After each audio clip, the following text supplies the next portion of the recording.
Hello learners, today in this video we will learn about the law of independent assortment.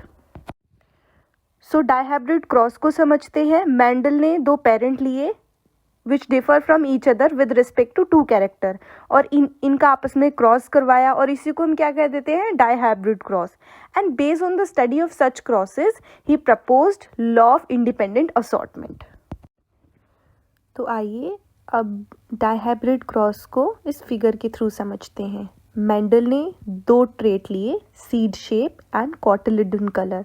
Seed shape को उन्होंने yellow से denote किया and green, and cotyledon colour is round and wrinkled. ये parent है.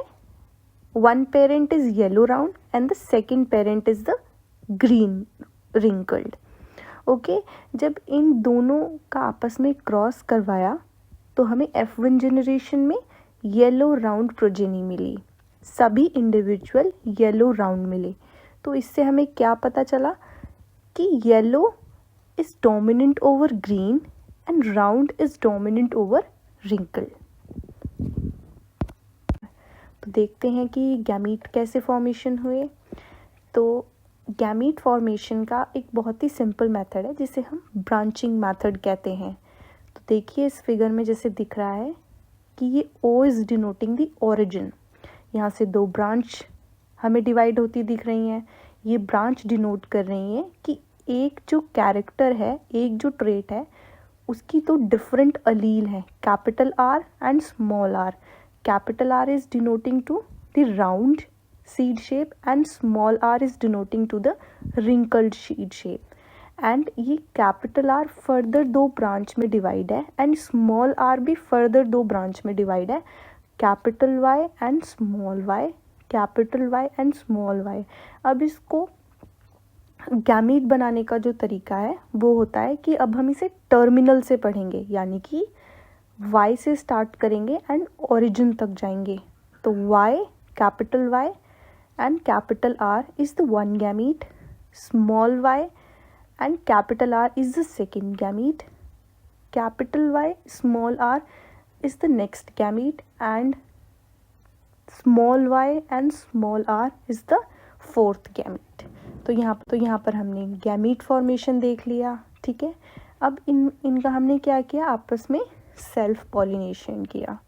तो इन्होंने देखा, जब इन्होंने स्टडी की F2 जनरेशन की, तो इन्होंने देखा कि जो 9 इंडिविजुअल हैं वो हमें कैसे दिखे, राउंड येलो. ठीक है, हमें वो कैसे इंडिविजुअल दिखे, राउंड येलो. लेकिन हमें कुछ तो जो न्यू कॉम्बिनेशन मिले, capital Y, small r and small r is denoting yellow wrinkled. Okay, जो कि हमें हमारे ना तो ये पेरेंट्स से रिजेंबल करते हैं एंड ये हमें न्यू कॉम्बिनेशन मिले. इसी तरीके से जो मैंने ब्लू से हाईलाइट किए हुए हैं, small r, small y and capital R, it's denoting the green round. Okay, and हमें जो कॉम्बिनेशन मिले न्यू वो थे yellow wrinkled and green round, जो हमारे पेरेंटल टाइप से अलग थे. इनके फिनोटाइप पेरेंटल टाइप नहीं थे, इन्हें हम न्यू कॉम्बिनेशन कह सकते हैं. And how this combination is form is due to the independent segregation of allele. Okay student, कि जो अलील हैं दो जीन की, दे वर इंडिपेंडेंटली सेग्रीगेटेड, कि जो either capital Y is combined with small r and capital R.